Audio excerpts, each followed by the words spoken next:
So I was a host of a television show that was a nature show, and we were in Vancouver, British Columbia, shooting in a place called the Seymour Demonstration Forest, which was in fact a temperate rainforest.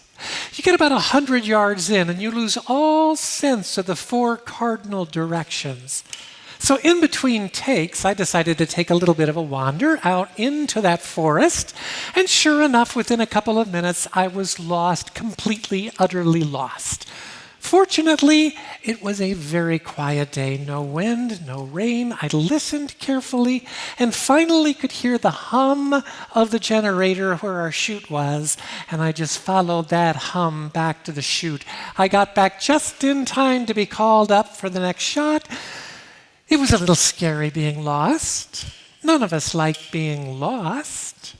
David Wagner teaches at the University of Washington, and he studies indigenous people who live in that same rainforest and how they teach their young people to navigate if they become lost. Wagner turned it into a poem, and the poem goes like this. When you're lost in the forest, stand still. When you're lost in the forest, stand still. The trees ahead and bushes beside you are not lost. Wherever you are is called here. You must treat it as a powerful stranger, must ask its permission to know it and be known by it. Listen, the forest breathes, it whispers, I have made this place around you. If you leave, you may return to here. No two trees are the same to a raven. No two branches are the same to a wren. If what a tree or a branch does is lost on you, well, now then you are surely lost. What do you do when you're lost in the forest? Stand still. The forest knows where you are. You must let it find you. John was lost, profoundly lost. He was the only child of the aged priest Zechariah and his wife Elizabeth, who had received a visitation from the angel Gabriel late in life, telling them that they would have a son. Elizabeth welcomed the news. Zechariah refused to listen to it or believe it. And then Elizabeth found out that her cousin Mary had also had a visitation from the same angel, and the two of them got together to celebrate the coming births of their sons. And then came the day that John was born. Now, tradition would have it that he would be named Zechariah after his father. But Zechariah, knowing that he'd ignored the angel and all, recognized that probably wasn't a good idea, and so his name should be John. And he grew up as the cousin of Jesus. No doubt played a lot together as children. Can you imagine just how frustrating it would be to have Jesus as your cousin? You know, you're out playing in the backyard and you break a dish and your mother comes out and says, okay, boys, who broke the dish? You say, Jesus did, Mom. Jesus broke the dish. Jesus, did you break the dish? No, it wasn't me, it was John. No, I swear, Mom, I swear it was Jesus. Jesus broke the dish. Now, John, you and I both know Jesus doesn't lie. Busted. I mean, there'd be years of therapy trying to deal with Jesus having been your cousin, right? So then comes the day that Jesus comes to John in their young adult life and says, John, to fulfill all righteousness, I want you to baptize me. And John's like, oh, that's a good one, Jesus. I like that, yeah. No, I'm serious. To fulfill all righteousness, I want you to baptize me. And so John baptized Jesus in the Jordan River, and God spoke up audibly, I think sounding a lot like Dame Judi Dench, I'm pretty sure. And God said, this is my beloved Son in whom I am well pleased. And not only that, but a figure like a dove descended down from heaven to where Jesus stood. Now, if John ever had any doubt in his mind about who Jesus was, that doubt was dispelled now. He had just heard God speak, saw a figure like a dove come down from heaven to where Jesus stood. And he went out and told the people, the Messiah is at hand. One has come who is so great I'm not even worthy to touch his shoes.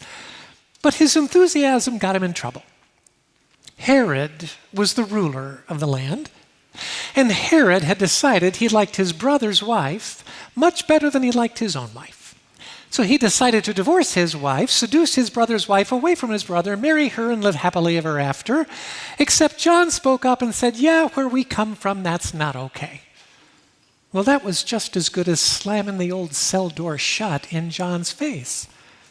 Herod sent his soldiers out with a single request: bring John back alive. He knew John was popular with the people, and if he were to kill him, there might be a political uprising against him. So instead he thought, we'll just shut him up in prison and the people will forget about him. And sitting in prison, doubts started to come into John's mind. Like most other people of Israel, John thought the Messiah would be a political king, that he would defeat the Romans, bring independence back to Israel, and then give the people free food. And reports start coming over the prison grapevine: Jesus hanging out with the poorest of the poor, the lowest of the low, the down and the outcast. Jesus doing nothing to create an army to defeat the powers that be. And John started thinking, could it be he's not the Messiah? Could it be I've been preparing the way for an ordinary man? John is filled with doubts, and it's a good thing. Because doubting everything is the beginning of wisdom. That's right. Doubting everything is the beginning of wisdom. But it never feels that way. It always feels like death. John was lost, profoundly lost. Was he the Messiah? Was he not? John's lost, but it's okay, because lost is a place too. And it's kind of hard to get through life without spending some time in the place called lost. There are things you can learn in the place called lost you can't learn any other way. A wisdom you can gain in that place called lost you cannot gain in any other way. Now, there are people in life who do not get lost. They're the people who never go anywhere. But if in fact you dare to take a risk in life and to step out courageously, you're going to get lost. The question isn't whether you'll get lost or not. It's how long and how deeply you'll get lost. We all get lost. Joseph Campbell talked about it as the hero's journey, common to every culture, every language group, every ethnicity, every age. Always the same elements. There's an ordinary citizen called onto an extraordinary journey onto the road of trials. And initially, the person rejects that call because, hey, it's the road of trials. Not many of us willing to say, sure, let's just spend today on the road of trials. But then a spiritual guide comes into the person's life, a Yoda, if you will, that gives them the courage to accept that call, and then sure enough, they find themselves on the road of trials. And then it gets worse. They find themselves in a deep, dark, black cave. It's what Dante was talking about at the beginning of the Commedia, the Divine Comedy, when he said, in the middle of the road of my life, I awoke in a dark wood, where the true way was wholly lost. Yep, been there. It's what John of the Cross called the dark night of the soul. And you must spend time in that dark night of the soul until finally you see the light at the end of the tunnel, and this time, thank goodness, it's not an oncoming train. And so now you're back into the ordinary road of trials, which now feels like nothing after what you've been through. And then eventually you get to the prize of great price, to the Holy Grail. But even then, your journey is not over, because you have to take that prize and bring it back and give it to those from whom you have departed as an offering. Only then are you free to move on. Now here's the thing. All of us have been called onto the hero's journey. Every last one of us. The question is not whether you're called onto the hero's journey or not. The question is whether or not you answer the call. I knew from the time I was 3 or 4 years of age I was transgender. In my naivete, I thought I got to choose. I thought a gender fairy would arrive and say, okay, what's it going to be? But alas, no gender fairy arrived, so I just lived my life. I didn't hate being a boy, I just knew I wasn't one. Went to college, got married, had kids, built a career. But the call toward authenticity has all the subtlety of a smoke alarm. And eventually decisions have to be made. And so I came out as transgender and promptly lost every single one of my jobs. I had never had a bad review. and I lost every one of my jobs. In 29 states, you cannot be fired, or in 21 states, you cannot be fired for being transgender. But in all 50, you can be fired if you're transgender and you work for a religious corporation. This is good to know. It's not easy being a transgender woman. People often ask me, do you feel 100% like a woman? And I say, well, first of all, if you've talked to one transgender person, you've talked to exactly one transgender person. I'm not going to answer for anybody else. I feel 100% like a transgender woman. There are things a cisgender woman knows that I will never know. That said, I'm learning a lot about what it means to be a female, and I'm learning a lot about my former gender. And I'm here to tell you the differences are massive. We'll start with the little things, like the pockets on women's jeans.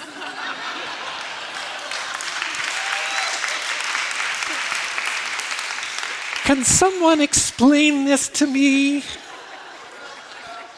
Or the size of women's clothing. I figured it out. The numbers mean nothing. So my former wife, with whom I'm still in practice as a therapist, she's 5'3" with a lot of curves, and we'll go to the store together. She'll try on 20 pairs of jeans. None of them will fit. I, on the other hand, can go on to any online retailer in the world, buy a pair of size 10 tall jeans, and they will fit perfectly. Now, there's something wrong with that. When we're making women's jeans for 6'2" tall, skinny women without curves. Or let's just be really honest about it, we're making women's jeans for tall, skinny men. Something's wrong with that. That tells you just how patriarchal our culture is. There's no way a well-educated white male can understand how much the culture is tilted in his favor. There's no way he can understand it because it's all he's ever known and all he ever will know. Conversely, there's no way a female can understand the full import of that, because being a female is all she's ever known. Now, she might have an inkling that she's working twice as hard for 2/3 as much, but she has no idea how much harder it is for her than it is for the guy in the Brooks Brothers jacket in the office across the hall. I know.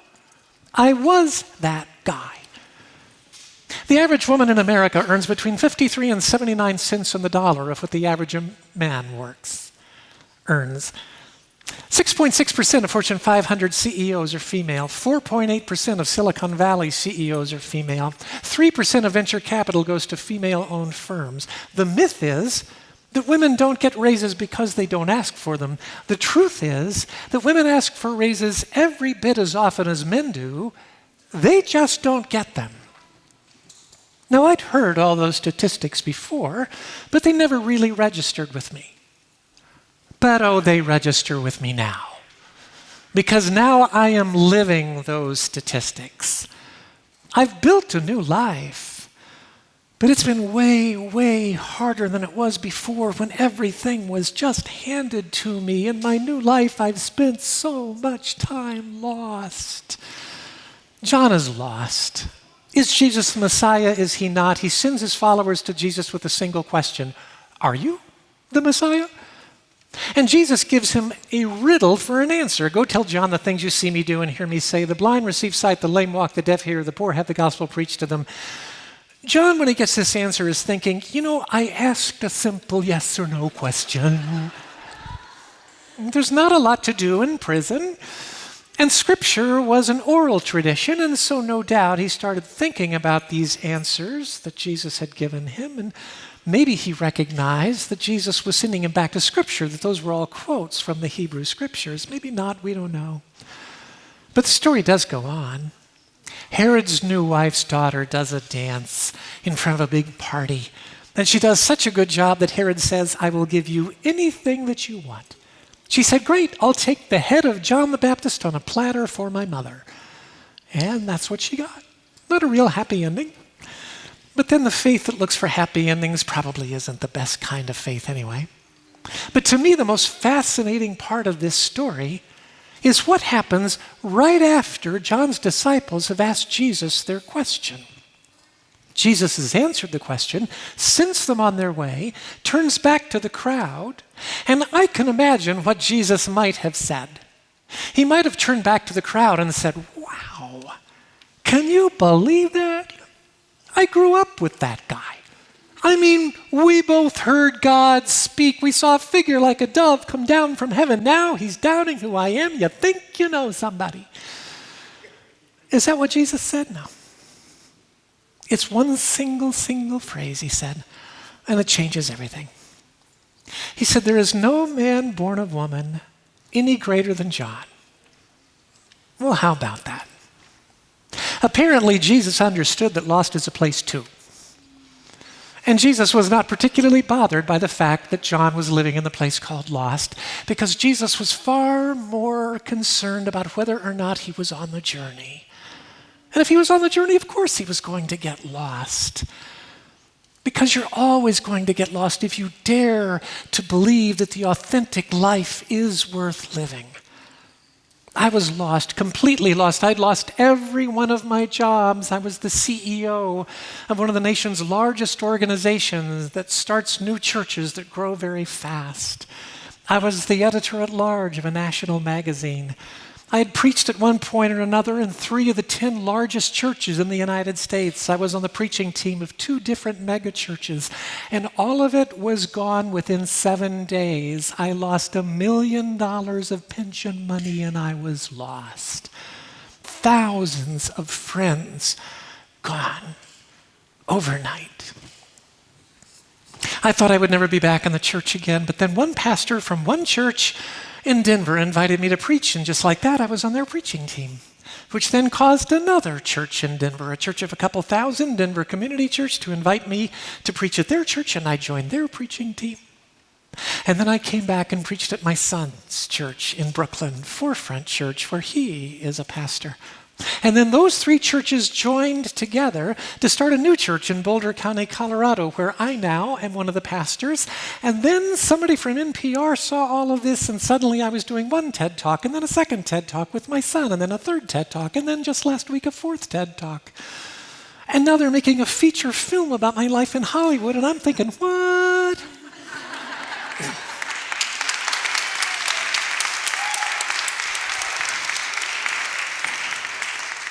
But here's the thing. It might not have turned out that way. It doesn't for most people. I brought a lot of my privilege with me when I transitioned. I know that. And that privilege remains with me. But if I did not have any of these marvelous things happen, would I have transitioned anyway? Of course I would. Because the call toward authenticity is sacred and holy and for the greater good. When I was going through my worst time of being lost, I was sustained by the first poem I ever memorized. It's David White's poem, Sweet Darkness, and it goes like this. When your eyes are tired, the world is tired also. When your vision has gone, no part of the world can find you. Time to go into the dark, where the night has eyes to recognize its own. There you can be sure you will not be beyond love. The dark will be your home tonight. The night will give you a horizon further than you can see. You must learn one thing, you must learn one thing, you must learn one thing. The world was made to be free in. You must give up all other worlds except the one to which you belong. Sometimes it takes darkness and the sweet confinement of your aloneness to learn that anything or anyone that does not bring you alive is too small for you. Will you pray with me? God, thank you. Thank you for creating us as free beings who can get lost. Well, of course we never enjoy it, but we're never lost to you. You always know where we are. And if we're willing to trust that, we can discover lost as a place too. And we can spend the time there that we need to gain the wisdom we need, because we know that you are always there loving us where we are, as we are. For that, we will be eternally grateful. Amen.